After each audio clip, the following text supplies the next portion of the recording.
स्वागत है आपका एक बार फिर न्यूज नेशन नेटवर्क के इस बड़े कवरेज में, बड़े सम्मेलन में, जिसमें आज हमारी थीम है जय किसान। न्यूज नेशन उत्तर प्रदेश उत्तराखंड पर इस वक्त तमाम दर्शक सुन रहे हैं, देख रहे हैं इस सम्मेलन को। और इस सम्मेलन में पश्चिमी उत्तर प्रदेश नहीं, यूपी की सियासत, केंद्र सरकार की यूपी के लिए गंभीर और बड़ी योजनाएं और किसानों के मुद्दे पर बात करने के लिए हमारे साथ मौजूद हैं बहुत ही खास मेहमान। हमारे साथ मौजूद हैं केंद्रीय मंत्री संजीव बालियान साहब। बहुत बहुत स्वागत है सर आपका इस सम्मेलन में, जिसमें आज का जो विषय है हमारा वो है जय किसान। लेकिन ऐसा विपक्ष कह रहा है कि बीजेपी के नेताओं को जय किसान बोलने में थोड़ी असहजता महसूस हो रही है। ऐसा है क्या? संजीव बालियान को जय किसान बोलने में कोई दिक्कत है क्या? गलत बात है। जय किसान बोलने में किसी को समस्या नहीं। हम सब किसान के बेटे हैं, किसान परिवार से आते हैं। जो ये दूसरी पार्टी के लोग हैं, जो क्षेत्रीय पार्टी हैं, ये बड़े बाप के बेटे हैं सब लोग। हो सकता है इनके पिताजी या दादाजी तो किसान हो, पर इन लोगों ने गांव नहीं देखा। जितनी भी राजनीतिक पार्टी उत्तर प्रदेश में आजकल घूम रही हैं, इनमें से कौन सा कभी खेत में आपने देखा हो तो मुझे बताए। तो जय किसान तो हम ही कह सकते हैं, वो लोग नहीं कह सकते। ठीक है, लेकिन क्या इसका मतलब ये भी है कि किसानों के साथ खड़ी है भारतीय जनता पार्टी, खासकर उत्तर प्रदेश में? बिल्कुल, उत्तर प्रदेश में पूरी तरह किसानों के साथ है। कहीं कोई इसमें बात ही नहीं, कोई संदेह की गुंजाइश ही नहीं है। और किसानों के लिए भारतीय जनता पार्टी की सरकार ने 7.5 साल में केंद्र सरकार में काफ़ी काम हुए हैं। शायद मैं ये तो नहीं कह सकता कि किसान की सभी समस्याओं का हमने समाधान कर दिया, लेकिन अगर आप तुलनात्मक रूप से देखेंगे कि मोदी जी के आने के बाद 7.5 साल से केंद्र सरकार से क्या क्या काम उत्तर प्रदेश में हुए, तो पहली सरकारों से बहुत बेहतर आप हमें पाएंगे।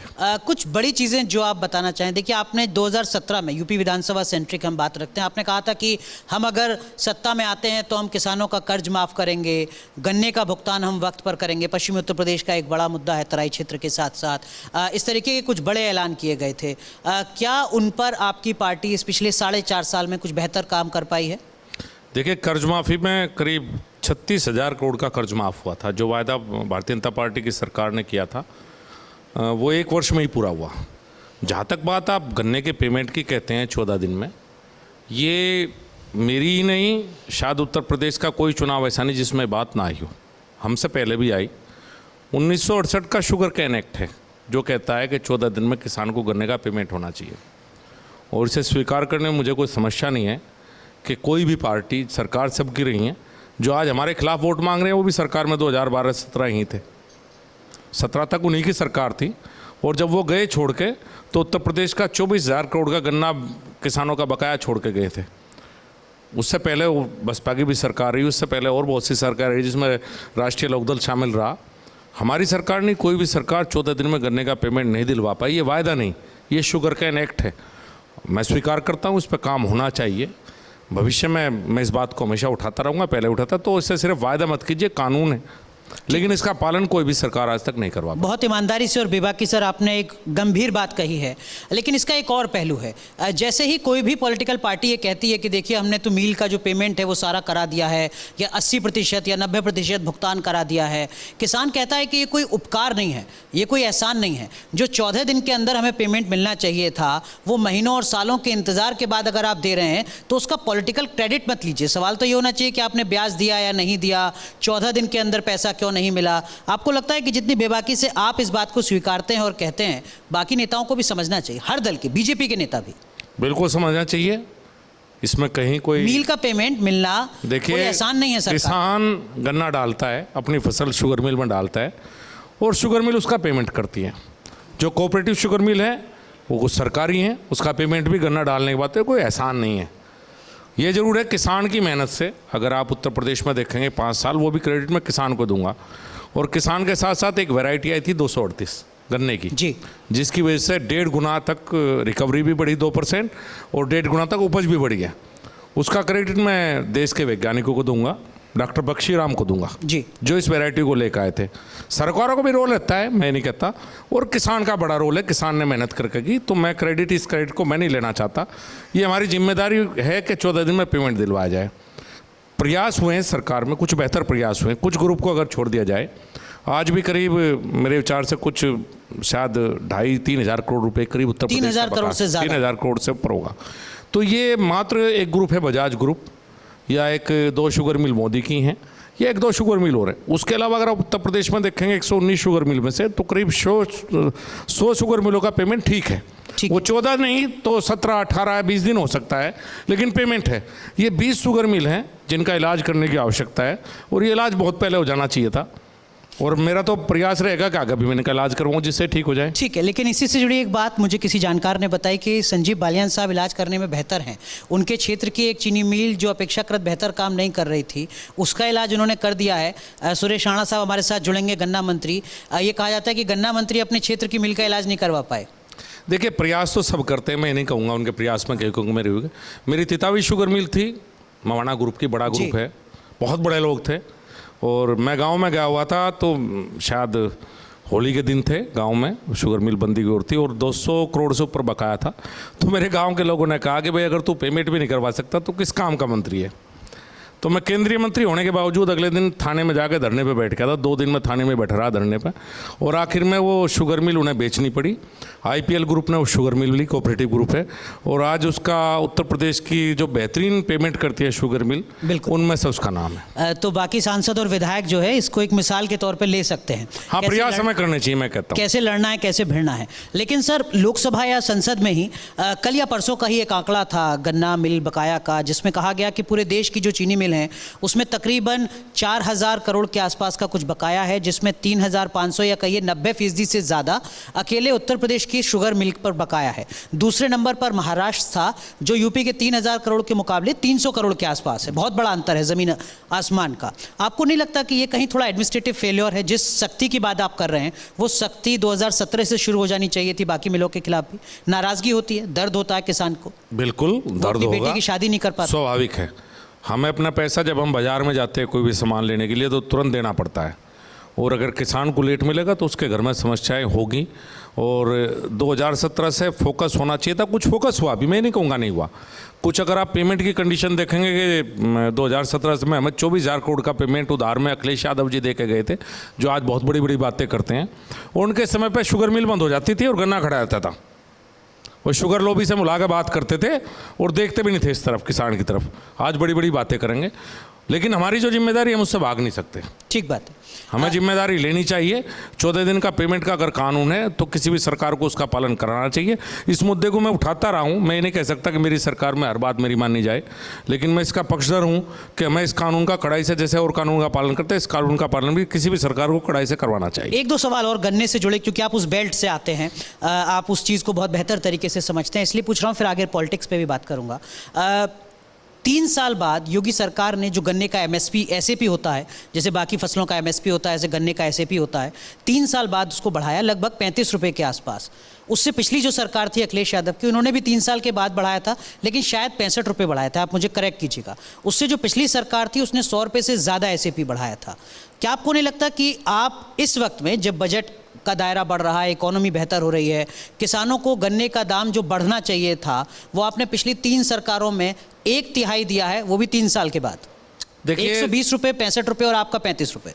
पहले में और अब में एक अंतर आया है, जो मैं प्रैक्टिकल बात करूंगा। बिल्कुल मैं भी चाहता हूं कि हर वर्ष गन्ना किसान की कीमतें बढ़ें, लेकिन आप ही लोग हैं, अगर 2 रुपये किलो चीनी महंगी हो जाएगी तो चाय कड़वी बताएंगे। इस देश में एक बैलेंस बना के चलने की आवश्यकता है। एक बहुत बड़ा काम इस सरकार ने जो किया है, जब मैं कृषि राज्य मंत्री बना, मेरे याद है 2014 की बात है, तो 22 रुपये किलो चीनी का रेट था और इम्पोर्ट होती थी रॉ शुगर। पहले हमारी सरकार बनने से पहले 14 से 10 साल कांग्रेस की सरकार में इस देश को रॉ शुगर का डंपिंग यार्ड बनाया गया और कोई बोलने वाला नहीं था, यही नेता यहाँ थे। हमने आज 100% इम्पोर्ट ड्यूटी है चीनी ऊपर, चूँकि विदेश में सस्ती है। हमने इम्पोर्ट ड्यूटी बढ़ाई तो 2 रुपये किलो चीनी के रेट एक दिन में बढ़े। मेरे आज भी याद है, हेडलाइन आप सबके चैनल्स की यही थी कि मोदी सरकार ने चाय भी की कड़वी। तो हमें एक ऐसे रास्ते पर चलना है जिसमें चाय भी कड़वी ना हो और किसान को भी उचित मिले। मैं इस बात को मानता हूँ। एक हमने इथेनॉल की तरफ डाइवर्सिफिकेशन किया है, डाइवर्जन किया है। अब आप देखेंगे करीब 8.5% इथेनॉल पिछले साल था, इस साल 10% इथेनॉल पर हम जाएंगे। ये कम नहीं होता। और हमने पहले 2030 के जमाने से 2030 का सोचा था 20%। अभी हमने रिवाइज कर दिया अपने टारगेट, जो मोदी जी कर सकते हैं ऐसा काम। 2025 तक हम 20% इथेनॉल पर जाएंगे और 20% इथेनॉल पर हम जाते हैं तो देश के गन्ना किसानों को मैं समझता हूँ कि लाखों करोड़ रुपए इनडायरेक्ट रूप से गन्ना किसान के पास आएंगे। तो हमें इस बात की करने की आवश्यकता बहुत पहले थी। हमने 2014 से इथेनॉल पर काम शुरू किया। अगर ये पिछली सरकारें रॉ शुगर पे रोकने पर इथेनॉल पर काम करती तो हमें शायद, पिछली सरकारों में शुगर मिल भी बंद हुई है साहब। बिल्कुल बिल्कुल। हमने शुगर मिल बंद नहीं होने दी, शुगर मिल चलाई है। तो शुगर मिल भी चलनी है, इंडस्ट्री भी चलनी है और किसान को उचित भाव मिलता है। इसके बीच में एक बैलेंस रखने की आवश्यकता है। मैं भी चाहता हूँ हर साल बढ़े। ठीक है। आपने 2 रुपये किलो चीनी महंगी होने का जिक्र किया, लेकिन हरियाणा में 362 रुपये गन्ने का रेट है। यूपी में जहां आप आते हैं और आपका और हरियाणा का बॉर्डर तो मिला हुआ है, वहां 350 रुपये रेट है। 12 रुपये यूपी में कम क्यों, तब जबकि जिले आपस में मिले हुए हैं लगभग। और 2 रुपये किलो चीनी का फैक्टर तो खट्टर सरकार के सामने भी होगा सर। मैं तो चाहता था मेरे भी 362 हो। मैंने बताया ना, मेरी सारी बात नहीं मानी जाती। ठीक है, चलिए मैं समझ सकता हूँ। गन्ने से आगे बढ़ते हैं। पश्चिमी उत्तर प्रदेश में किसान आंदोलन का असर किस तरीके से आप देखते हैं?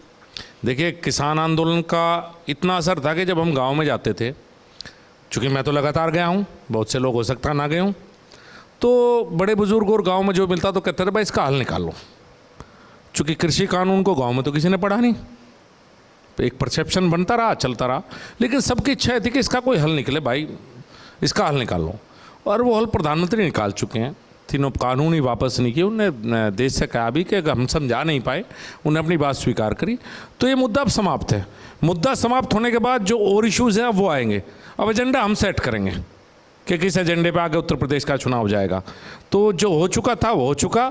और अब ये कोई मुद्दा पिछले कुछ दिनों से, जिस दिन से वापस लिए गए, बिल मुझे किसी आदमी ने नहीं कहा कि इसके बारे में अब क्या हुआ है। तो आप कह रहे हैं कि राकेश टिकैत जो कह रहे हैं कि एमएसपी पर भी बात हो, महंगी बिजली पर भी बात हो, सीड बिल पर भी बात हो, मुकदमे वापस लेने पर भी बात हो, जो शहीद हुए हैं जिनकी जानें गई हैं उन पर मुआवजे पर भी बात हो, अब ये बेमानी हो चुके हैं सर?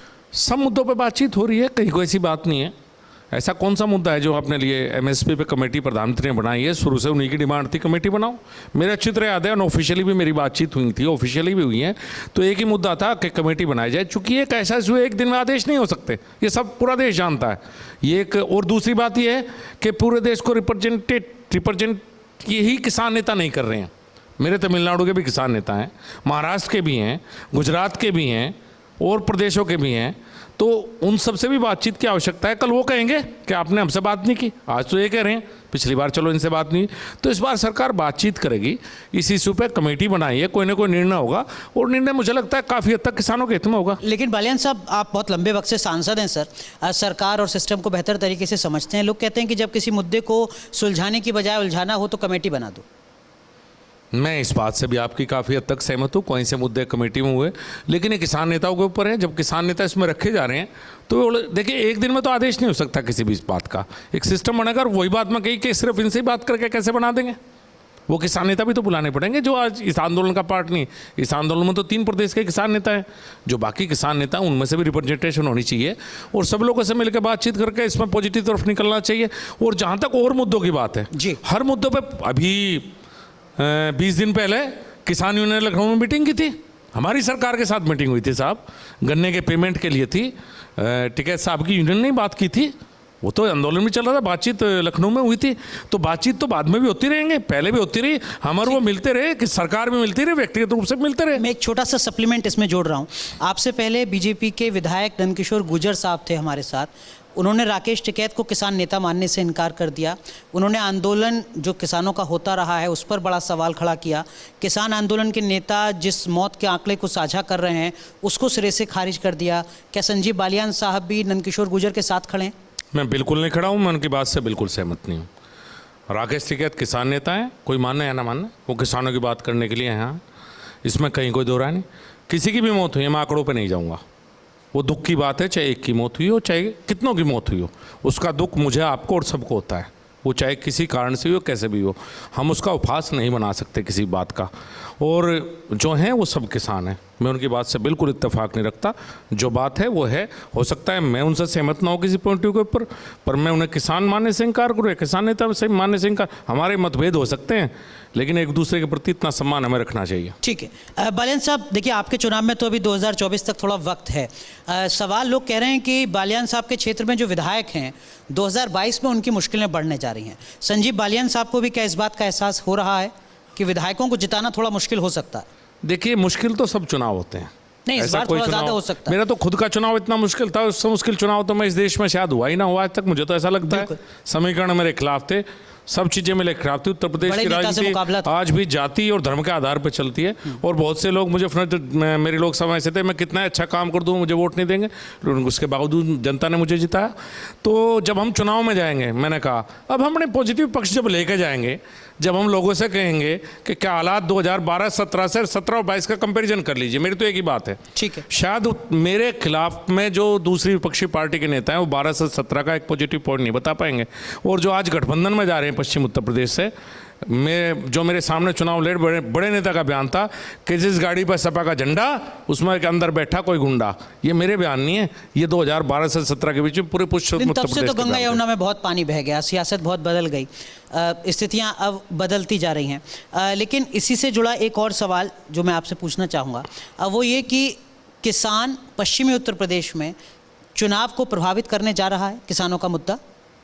देखिए, किसानों का मुद्दा था वो हल हो चुका है, अब बाकी मुद्दे वो होंगे जो हम रखेंगे। ठीक है, संजीव बालियान किन मुद्दों को रखने जा रहे हैं इस विधानसभा चुनाव में? कुछ मुद्दे मैं आपको गिना दूं: पलायन, लव जिहाद, घर वापसी, दाढ़ी काटो, जिन्ना, मथुरा मंदिर या कुछ और? मैं इनमें से कोई मुद्दा नहीं रखूँगा। मैं अब यहाँ से मुजफ्फरनगर जाऊँगा, और जब मैं नोएडा या दिल्ली अपने घर से जाता था मुजफ्फरनगर तो 4 घंटे लगते थे, 4.5 लगते थे। अब आप और हम चलते हैं 2 घंटे में अपने घर जाऊँगा, अच्छी सड़क पर से। ये सड़कें इस भारतीय जनता पार्टी की सरकार की देन है। इस पश्चिम उत्तर प्रदेश में शाम के समय अगर कोई बच्चा अपने गांव में जाना चाहता था, उसके माँ बाप कहते थे बेटा शहर में रुक जाइए, अंधेरा हो गया, अब मत आना। अब रात के 10 बजे 11 बजे मोटरसाइकिल पर आपको लड़के घूमते मिलेंगे। मेरे शहर में 9 से 12 का शो बंद था, अब आप 9 से 12 के शो में चलिए, 12 बजे मेरी माताएं बहनें पिक्चर देख के आपको घर वापस आराम से घूमती हुई कुल्फी खाती हुई मिलेंगे। मैं ये मुद्दे लेके जाऊँगा। का शो अपने क्षेत्र में मैं खूब देखता हूँ साहब। आखिरी फिल्म कौन सी देखी आपने? मेरे अब तो कोरोना से पहले देखी थी। अच्छा, बहुत लंबा वक्त। शायद वो थी इसकी अजय देवगन जी की पिक्चर आई थी तानाजी, वो मैं देखने गया था। अच्छा, अपनी कॉन्स्टिट्यूंसी में? हाँ जी, मैं मुजफ्फरनगर ही। अच्छा, चलिए, बहुत बढ़िया। आपने अभी आरएलडी का जिक्र किया। आरएलडी अब समाजवादी पार्टी के साथ है, जयंत चौधरी लगातार संघर्ष कर रहे हैं, ऐसा वो दावा कर रहे हैं। कुछ मुश्किलें बढ़ेगी क्या इस गठबंधन से बीजेपी की? देखिए, बताया ना, चुनाव तो सभी मुश्किल होते हैं, और मैं ज्योतिषी वाली बात कभी नहीं कहता, और जनता जो काम करने जा रही है उसका पहले से उसका वही नहीं कहता कि हम ये कर देंगे। चुनाव सभी मुश्किल होते हैं, लेकिन अपने मुद्दे, अपनी जो सरकार केंद्र सरकार की चली है और जो प्रदेश सरकार की चली है, उसे देख के मुझे विश्वास है कि आखिर में जनता का आशीर्वाद हमें ही मिलेगा, चूँकि हमारे पास उनसे बेहतर कहने के लिए, उनके पास बेहतर नहीं है कुछ कहने के लिए। ठीक है, लेकिन वहाँ पे कहने के लिए है कि ये हम जो चुनाव लड़ रहे हैं ये दरअसल में अपने वजूद के लिए लड़ रहे हैं, अपनी कम्युनिटी के वजूद के लिए लड़ रहे हैं, ऐसा लोग मानकर चल रहे हैं कि देखिए अगर इस बार जयंत चौधरी कुछ बेहतर नहीं कर पाए तो पश्चिमी उत्तर प्रदेश में जाटों का जो एक बड़ा नेता होना चाहिए संजीव बालियान की तरह विपक्ष में, वो स्कोप खत्म हो जाएगा। इसलिए ज़रूरी है कि जयंत चौधरी को एक मजबूत, एक कद्दावर नेता के तौर पर आगे खड़ा किया जाए, ताकि जाटों की लीडरशिप, जाटों की नुमाइंदगी मजबूती के साथ सामने आ सके। इस देश में एक अजीब सा दुर्भाग्य है साहब, बड़े बाप के बेटे की तरफ कोई उंगली नहीं उठाता। अखिलेश यादव मुलायम सिंह के बेटे थे, मुलायम सिंह बड़े नेता, बड़ा लंबा संघर्ष किया। अखिलेश 36 साल की उम्र में मुख्यमंत्री बन जाते हैं साहब, उत्तर प्रदेश को जानते भी नहीं थे, शायद जब मुख्यमंत्री बने एक बार साइकिल यात्रा पर घूमे। हमारे लोकदल के नेता दादाजी प्रधानमंत्री थे तो नेता बन गए, इंग्लैंड में पैदा होकर आके पढ़ के। दुर्भाग्य है कि संजीव बालियान जी को गांव से, हमारे जैसे बहुत से लोगों को गांव से चलना पड़ता है, मेहनत करनी पड़ती है, लोगों के सुख में रहना पड़ता है, दुख में रहना पड़ता है, और उसके बावजूद भी हमें ये सिद्ध करने के लिए मुश्किल होती है कि हमारी जाति क्या है। तो आप कह रहे हैं कि पश्चिमी उत्तर प्रदेश में खासकर आपकी पॉकेट में जाट कोई बड़ा फैक्टर नहीं रहने जा रहा है, क्या वाकई ऐसा है? मैं खुद पश्चिमी उत्तर प्रदेश से हूँ, मैं तो हमेशा ये देखता रहा हूँ सर कि जाट अपने आप में एक बड़ा फैक्टर होता है। क्यों नहीं है फैक्टर? किसने कहा फैक्टर नहीं है? तो मैं पूछ रहा हूँ, मैं किसी और जाति से हूँ क्या भाई? ये हमारे इतने विधायक हैं और सांसद हैं, जिला पंचायत अध्यक्ष हैं भारतीय जनता पार्टी में जाट, इन्हें कुछ और हैं क्या? हम भी तो शायद इसी में से होंगे। बस ये बात है कि हमारे बाप और दादा प्रधानमंत्री या मुख्यमंत्री नहीं रहे, वो गलती है क्या हमारी? हमारी कोई कमी हो तो बताओ। हम आम किसान परिवार से आए, इस देश में भाई लोकतंत्र है, अब राजशाही थोड़ा है कि राजा का बेटा राजा होगा। राजशाही के दिन तो चले गए, अब तो लोकतंत्र है, रहने दो, हमें भी काम करने का मौका दो, हम बेहतर काम करते हैं उनसे। कहीं कसक है संजीव बालियान को? पश्चिमी यूपी से भी एक डिप्टी सीएम हो सकता था 2017 में, संजीव बालियान हो, सुरेश राणा साहब हमारे साथ जुड़ गए, हो सकता है वो होते, नंदकिशोर गुर्जर साहब बैठे हुए हैं वो होते, कोई भी कोई कसक किसी तरीके की 2022 में इस गलती को सुधारा जा सकता हो? पश्चिमी यूपी की अलग बेंच बनाने की बात होती है, राज्य बनाने की बात होती है, नुमाइंदगी कम से कम सरकार में बड़े स्तर पर हो। ये कसक तो है मुझे, ये निश्चित रूप से है कि हम बेंच भी नहीं ले पाए। मुझे वाकई दुख है, मैंने बताया ना, बहुत सा सरकार में होने का मतलब ही नहीं होता कि हमारा काम करा लें, लेकिन ये दुख है कि पश्चिम उत्तर प्रदेश में हाईकोर्ट की बेंच नहीं ला पाए। और पश्चिम उत्तर प्रदेश के लिए और कुछ बेहतर भी हमें करना चाहिए मुकाबले। हम रिवेन्यू बहुत ज़्यादा देते हैं, हमने पश्चिम उत्तर प्रदेश जो ये स्वाभिमानी लोगों की भूमि है पश्चिम उत्तर प्रदेश, जाति से अलग सब। आप गाँव में जाके कहेंगे हमने आपके लिए क्या, वो कहेंगे अच्छा भाव दो भाई, घर तो बड़े हम बना लेंगे हम। तो यहाँ बहुत से काम लोगों ने खुद किए हैं, सरकारों का जितना सपोर्ट आज़ादी के बाद से ही, फिर वो मैं कहूँगा उसमें पार्टी में सरकार में मत लेकर आना मुझे, और ज़्यादा बेहतर पश्चिम उत्तर प्रदेश के लिए होना चाहिए था, हमें बेंच निश्चित रूप से मिलनी चाहिए थी। ये हमारी वाकई समस्या। देखिए डिप्टी सीएम और ये पद तो बहुत सी बातें पार्टी में निर्णय होते हैं, और ये मुझे कहना ये उचित नहीं लगता। मैं इश्यूज़ पर बात करूँ तो ज़्यादा बेहतर है, कोई पद ना मिले बेंच मिल जाए, सारे पद ले लो, मैं ज़्यादा बेहतर मानूंगा बेंच को मिलने को। ठीक है, उत्तर प्रदेश की सियासत में छोड़ देते हैं, केंद्र के स्तर पर भी पश्चिमी उत्तर प्रदेश की जो पूरी बेल्ट है, मंत्रिपरिषद में उनकी हिस्सेदारी, उनको मिलने वाला पद एलोकेशन, आपको लगता है उसमें भी कहीं कुछ थोड़ा न्याय हो सकता था? कैसे आप लोगों से मिलेंगे वेस्टर्न यूपी के, कैसे आप कह पाएंगे कि देखिए राज्य सरकार ने हमें बहुत इज्जत दी है, बहुत सम्मान दिया है, कैसे कहेंगे केंद्र सरकार ने हमें बहुत सम्मान दिया है? अब तो ठीक ठाक ही हैं यार, पहले तो बहुत कम थे, अब तो फिर भी ठीक है। पहले तो पिछली सरकारों में मेरे तो याद नहीं पश्चिम उत्तर प्रदेश से चौधरी सिंह रहे थोड़े दिन मंत्री, और तो शायद मेरे को याद नहीं कोई ऐसा रहा हो। ठीक है, अब तो कहीं है मेरे विचार से। अच्छा, आरएलडी की मैं बात कर रहा था, अजीत सिंह जी की पार्टी की बात कर रहा था। ये कहा जा रहा है कि देखिए इस बार तो जाट, अजीत जैन चौधरी की पार्टी और समाजवादी पार्टी से गठबंधन है, तो मुसलमान और यादव, और ये जो पूरा इक्वेशन है ये क्लीन स्वीप करने जा रहा है वेस्टर्न यूपी में। आप देख लियो जैसा क्लीन स्वीप करेंगे, आप गांव में जाकर पूछो तो कुछ लोग जो आगे सड़क पर निकला करे, बहुत से लोग गांव में ऐसे बैठे हैं कि हमें तो योगी की सरकार ही चाहिए भाई, इस सरकार ने गुंडागर्दी ख़त्म करी, इस सरकार ने बहुत से अच्छे काम करे, कहने वालों की कमी नहीं है, खूब हैं ऐसे लोग, और खूब जाट भारतीय जनता पार्टी को वोट देगा। अब 2017 में भी ये बात कही थी, आप याद कीजिए, 2019 में भी ये सवाल उठाएगा। मुझे दुख होता है जब ये सिर्फ सवाल यही उठाया जाता है, 2017 हो या 1900, 90% जाटों ने वोट दी थी भारतीय जनता पार्टी को, और इस बार भी आप चुनाव आने दो, बहुत से लोग ऐसे हैं कि यहीं वोट देंगे, घूम के ही रहे हो। 2022 के विधानसभा चुनाव का जो बीजेपी का मैनिफेस्टो होगा, उसमें क्या हाईकोर्ट बेंच, अलग राज्य, इस तरीके की हम उम्मीद करके चलें? क्या संजीव बालियान ऐसी कोई मांग रखेंगे कि इस पर विचार किया जाए? मैं मांग जरूर रखूँगा, अब वो होगा नहीं होगा वो मैं नहीं कह सकता। केंद्रीय मंत्री की बात ना सुनी जाए, ऐसे कैसे मुमकिन है सर? है, क्या बात कर रहे हो दोस्त, अगर मेरी बात सुनी जाती तो अब तक बेंच बनवा देता, पक्का।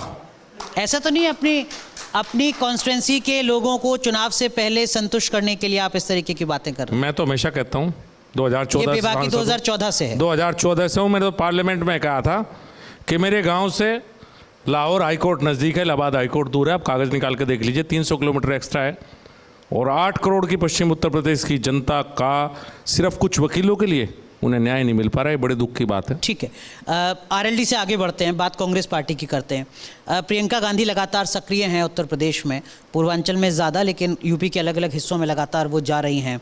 कांग्रेस पार्टी कुछ एक बड़ा फैक्टर, एक सिरदर्द बन सकती है आपके लिए? थोड़े बहुत नेता थे वो भी छोड़ के चले गए कांग्रेस, अब प्रियंका बेचारी अकेली घूम रही, मुझे तो उसके साथ भी कोई नहीं, बड़ा दया सी आवे उसके ऊपर। आपको दया आ रही है कांग्रेस पार्टी पर? हाँ, और ही नहीं बेचारे कहीं। क्या सलाह देंगे आप उन्हें? घर बैठ जाओ भाई, क्यों दुखी हो रहे हो, आगे कभी नंबर आओगा जब देखेंगे। नहीं, देश की सबसे पुरानी पार्टी है सर, पुराने होने से अभी थोड़ी देर में आप पुराने भैया मैं नए को कहीं आन दोगे, नहीं आन दोगे? आपके पिताजी एंकर थे क्या साहब? अब जिनके एंकर पिताजी थे वही बनेंगे एंकर, हमें भी हमें को तो मौका मिलना चाहिए दोस्त। ठीक है, तो मतलब कांग्रेस पार्टी को ये सलाह, प्रियंका गांधी को आपकी ये सलाह है कि वो अब घर पर बैठे हैं, लेकिन वो तो दावा कर रही हैं कि साहब देखिए हम तो इस बार बहुत मजबूती के साथ चुनाव लड़ रहे हैं, लड़की हैं, लड़ सकते हैं, और इस बार हम स्थितियां बदल देंगे। शेख चिल्ली की बात है, गांव में क्या कहते हैं शेख चिल्ली, इन बातों में कुछ नहीं, कहीं नहीं है बेचारे। अच्छा, आज समाजवादी पार्टी की बात करते हैं।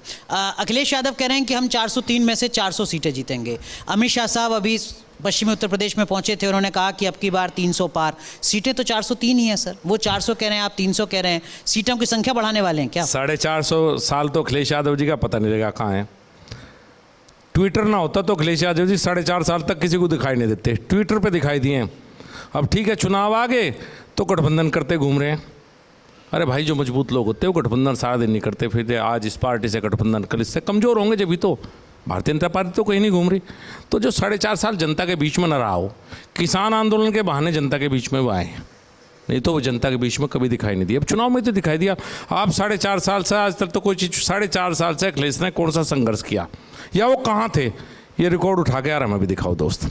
ठीक है, आपने कहा कि देखिए मैं मथुरा की बात नहीं करूंगा, कैराना, घर पलायन, लव जिहाद, इनकी बातें नहीं करूंगा, लेकिन अखिलेश यादव ने जिन्ना का जिक्र किया।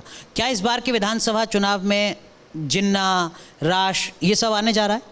मुझे ऐसा लगा कोई रिश्तेदारी है अखिलेश यादव जी की जिन्ना से, वो याद करते हैं और हमें याद दिलाते हैं। अब वो याद करेंगे तो हमें भी 2 बात कहनी पड़ेंगी। अरे भाई, अगर जो देश के पार्टीशन का जिम्मेदार है, अगर आप सब महिमा मंडन करेंगे, जो लाखों मौत हुई हूँ, तो दुख तो सबको होगा। ऐसा काम अखिलेश यादव जी को नहीं करना चाहिए था। जिन्ना का महिमा मंडन मुझे लगता नहीं इस देश में कोई स्वीकार करेगा इस बात को।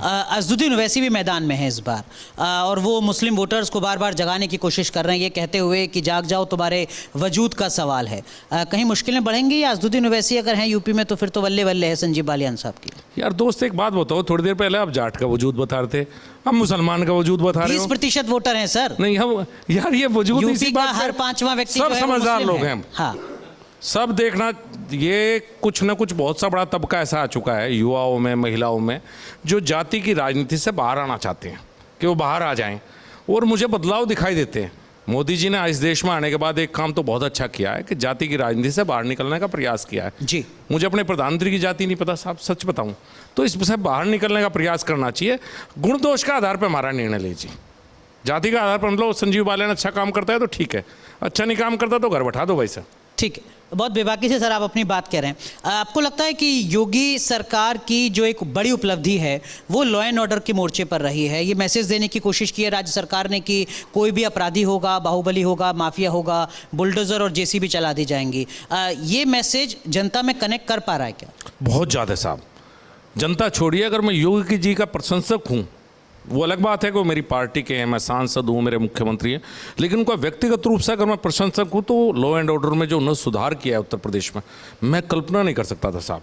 कितना शाम को पहले जब अंधेरा हो जाया करता तो मुझे फ्लर में रहता तो ठल्ली हो जाते, गाँव में से लोग नहीं आते। अब रात के 10 बजे आऊँगे, 11 बजे आऊँगे। मैंने कहा भाई 11 बजे क्या कहने लगा, यार दिन में काम कर लिया, आप फ्री हो रहे, अब कौन से राजे नहीं हो रही है। ये स्थिति उत्तर प्रदेश में हुई है, वाकई बहुत शांति है। तो सबसे बड़ा प्लस पॉइंट मैं उनका ही मानता हूँ और जनता भी मानती है। मेरे सबसे बड़े विरोधी को ला कर बैठाइए साहब और आराम से कैमरा हटा दीजिए, ये हटा दीजिए, पूछिए उन्होंने क्या यार शांति तो होगी। लेकिन जो विपक्ष है वो कहता है कि एक ही मजहब के लोगों पर बुलडोजर चल रहा है। गलत बात। आप पश्चिम उत्तर प्रदेश का आंकड़ा उठा के देखिए साहब, जितने एनकाउंटर हुए, जितनी कार्रवाई हुई, चाहे वो कोई भी क्रिमिनल है, उसमें मत देखिए। उसमें तो मैं सबसे निवेदन करूंगा, इन मामलों में आप मत देखिए, अपराध के मामले में जाति और धर्म मत देखिए। ठीक है, यानी लॉ एंड ऑर्डर एक बड़ी उपलब्धि के तौर पर बीजेपी लेकर जाएगी 2022 के विधानसभा चुनाव में। कोई और मुद्दा जो आपको लगता हो कि ये हमारी एक बड़ी उपलब्धि है? डेवलपमेंट है। आप नोएडा में हैं, अगर किसी के घर में इन्वर्टर हो तो मुझे बताइए। 2017 के बाद इन्वर्टर बंद हो गए साहब, पहले घरों में इन्वर्टर रखे जाते थे, लाइट बहुत भागती थी। आज उत्तर प्रदेश में गाँव में 18 घंटे बिजली है, किसी भी गाँव से पूछ लीजिए फ़ोन करके। और शहर में कोई फॉल्ट आ जाएगा तो बिजली जाएगी? नहीं जाएगी। इंफ्रास्ट्रक्चर देखिए, चारों तरफ सड़कों का जाल। इस वेस्टर्न यूपी में, मेरे डिस्ट्रिक्ट में नेशनल हाईवे से 10,000 करोड़ के काम चल रहे हैं इस समय। आज़ादी के बाद सारे नहीं होंगे। रेलवे में कई 1000 करोड़ के काम हुए मेरे डिस्ट्रिक्ट में। जो डेवलपमेंट के काम हुए, जो अच्छा लैंड ऑर्डर है, जो दोबारा इंडस्ट्री के आने की शुरुआत हुई, जो इंडस्ट्री बाहर जा चुकी थी वापस आई, वो सब इशू हैं हमारे चुनाव में। और इशू को हम जनता के सामने जब रखेंगे तो जनता, मुझे लगता है कि बेहतर रिस्पॉन्स आएगा। एक सवाल आपके मंत्रालय से जुड़ा। जानकार बताते हैं कि देखिए गुजरात में जो दुग्ध उत्पादक हैं उनको जितना पैसा मिल पाता है अपना दूध डेयरी पर डालने का, यूपी के दुग्ध उत्पादक को इतना नहीं मिल पाता है। क्या है वाकई ऐसा है और इसके पीछे की वजह कोई पीड़ा आपकी? वाकई ऐसा है। हमारे यहाँ कोऑपरेटिव के नाम पर पराग शुरू हुई थी उत्तर प्रदेश में, वो बैठ चुकी है, वो कोलैप्स हो चुकी है एक तरह से। और उसका कोलैप्स होने का कारण मेरी सरकार को दोष मत देना। ये जो पिछली सरकारों में कोऑपरेटिव में करप्शन हुआ है, कोऑपरेटिव मीन्स करप्शन था जो उत्तर प्रदेश का, वो स्थिति हुई। अब उसमें सुधार का हमने प्रयास किया है। अब जैसे बनारस और उसके आसपास की कोऑपरेटिव एनडीडीबी ने ले ली है, इसी तरह से हम 4-4, 5-5 डिस्ट्रिक्टों की मिला के अभी मेरे मुजफ्फरनगर आसपास के जनपदों में मिला के भी हरित प्रदेश मिल्क प्रोड्यूसर कंपनी की शुरुआत हुई है। तो अलग अलग डिस्ट्रिक्ट में हमने शुरुआत की है। तो उसके बाद मुझे लगता है कि आप मुझे 2-3 अपने साल का क्षेत्र की समय चीनी मिल की तरह अब इनका भी इलाज आपने कर दिया है। हाँ साहब, मेरे यहाँ भी गठन हो चुका है कंपनी का कोऑपरेटिव, और अमेठी में एक हुआ है। इस तरह से 4-4, 5-5 डिस्ट्रिक्ट बना के हमने करीब 25 डिस्ट्रिक्ट में शुरुआत कर दी है। फंक्शनल हो जाएगा धीरे धीरे। बहुत बहुत शुक्रिया संजीव बालियान साहब, न्यूज़ स्टेट के इस कॉन्क्लेव में हमारे साथ जुड़ने के लिए, सम्मेलन में हमारे साथ जुड़ने के लिए और तमाम मुद्दों पर ईमानदारी से बेबाकी से बात रखने के लिए। बहुत बहुत धन्यवाद सर। धन्यवाद।